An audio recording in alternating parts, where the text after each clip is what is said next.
So I'm going to read you an excerpt, actually, from my blog from when all of this was happening.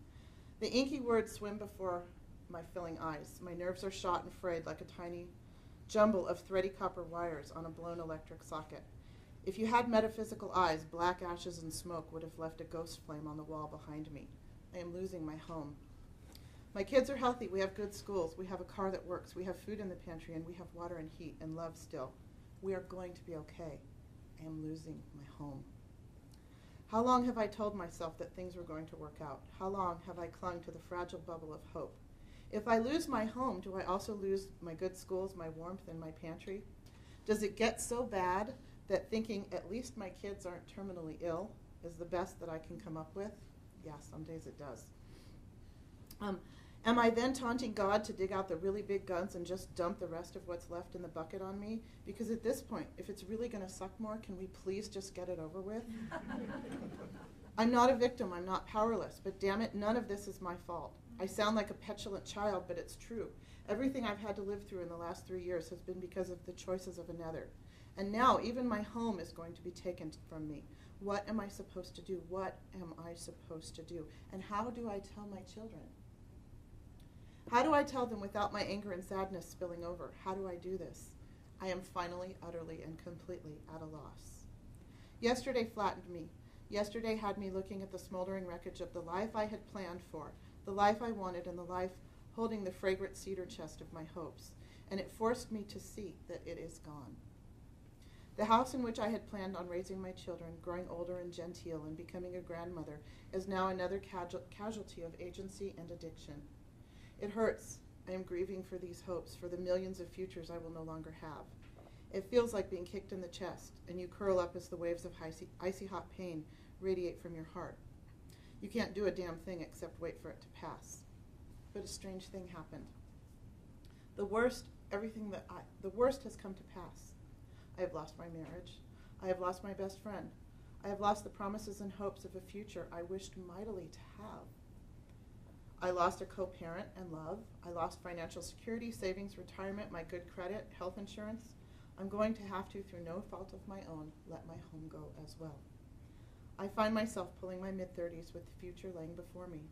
Only a few things really matter: my children's health and safety, finding a way to support us. That's it. Everything else is frosting. It's an oddly free feeling. My legs are shaking as I pull myself up yet again. But the flame of hope is kindled strong, still, and calm deep inside. The task lies before me to pack the home now, the house of dreams where I plan to spend the rest of my life and sort, divide, donate, and sell. I am choosing to do it. I am choosing to take my kids and myself out of this situation that is beyond my control. I am choosing to wrench the bull by the horns and wrestle that sucker to the floor. Because of choices my ex-husband made, I cannot keep my home. The struggle of coming to terms with it has been a bed of hard, sharp rocks. But ultimately, it is simply the truth. A single mother, supporting her children by herself, does not have the luxury of holding on to old constructs of home. The paradigm has shifted. The hard part is the dissolution of dreams, the hopes and plans for a future that seemed so secure, so idyllic, so perfect, and so much the fulfillment of everything is gone. There is a gasping chasm of perfect pain where my heart was, but that life is gone and I cannot bring it back. Hiding from those truths will only hurt more. I took the kids to see what I am calling our little house, and they're okay with it. They don't notice the things like linoleum floors and think that sharing a bathroom will just make Saturday chores go faster. Mm-hmm. Cleaning 4 bathrooms does take some time, and who needs who needs 2 master walk-in closets anyway? Gleaming hardwood floors are hard to keep clean, and my Dyson needed carpet anyway. My cheeks sting, and I feel ashamed of my pride and ashamed that I am not more grateful for the new small house. My emotions are close to the surface. When I met with my attorney, it was like ripping open a sutured wound. When the severing you have come to terms with intellectually is all laid out before you on paper. I thought I was ready, but the actuality of seeing your life, your heart, your best friend, your children, your home, laid bare in legal terms on stark white paper, nothing can prepare you for it. Packing my home feels like undressing the dead, taking the pictures off the wall and clearing the mantle, disrobing, and making a blank canvas again upswells all the sediment from the bottom of the well. All the hopes and joys that I felt while unpacking, while settling in my beautiful home, now rise on the gentle swirl of sorrow and the tide. It's not cruel or malicious, it just is.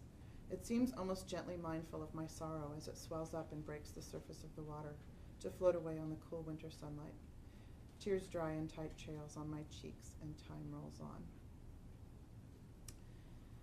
No matter how much you love your home and think it's where your heart is, it's not.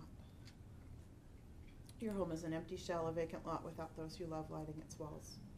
The old adage got it wrong. Your home is in your heart, not the other way around. So what I've learned from this is that this ideal that we espouse, these platitudes that we have framed on our walls as saints, they don't mean anything. Your home has to do with who you are and what you make of yourself. And it's something you recreate every day. It can't be taken from you. It's a constant evolution of your spirit and your soul as you move through life.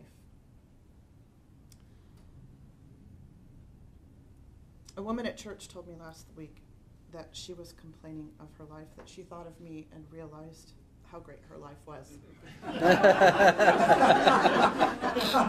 I wish I was kidding. She's my visiting teacher. She had no idea what her words did to me. She sat on my couch and she was meaning to be quite complimentary, I'm sure. My life is not an object lesson in failure because my Norman Rockwell picture blew up.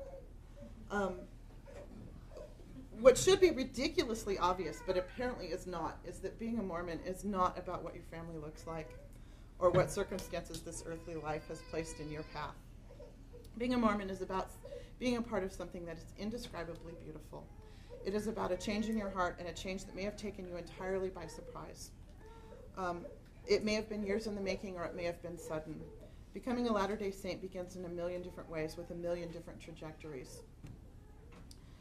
But it ends up with us looking at one another and seeing the reflection of God in each other's faces. That is what it means to be a Mormon. I think we forget this sometimes. We forget in our individual myopia that we are all woven together, that we don't just seal this idealized 1950s nuclear family together. We seal all of humanity together. That is the ultimate goal. And the fact that my family has now shifted and no longer looks like the 1950s family, it's me and my kids on a life raft. We are still woven together and sealed into that web. We are still just as much a part of the family of God.